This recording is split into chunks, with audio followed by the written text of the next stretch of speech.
Samantala, hindi naman nagpahuli ang mga lolo't lola sa taunang tradisyon ng Flores de Mayo. Sa katunayan, bumida ang kanilang kagandahan at kagupuhan sa isinagawang parada sa Maynila. Silipin natin ito sa ulat namin kasama si Claudette Ibatuan.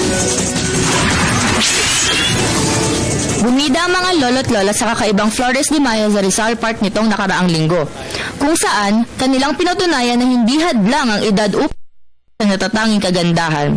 Sa pangalawang pagkakataon, muling idinaos ang kakaibang Flores de Mayo kung saan higit 100 pares ng senior citizens mula sa Maynila, Quezon City at Makati ang nakilahok.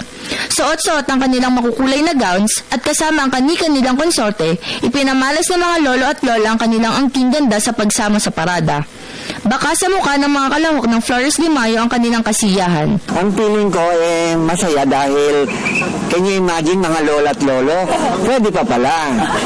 Yearly nyo na pong gagawin. Yes, sabi nga ang mga seniors hindi na papahaba ng buhay kundi nagdudugtong na lang. Maging maligaya naman kami kahit paminsan-minsan sa buhay namin. Ang programang ito ay inorganisa ng National Parks Development Committee sa partisipasyon ng iba't ibang local government unit sa tulong ng Office of the Senior Citizens Affairs o OSCA at iba pang organisasyon. This is kasi di ba, it's our cultural heritage kasi ito na yung magfo-Flores de Mayo. Talagang natin yan yung kultura. In every province meron yan So we did it. Noon wala, sa mga bata lang.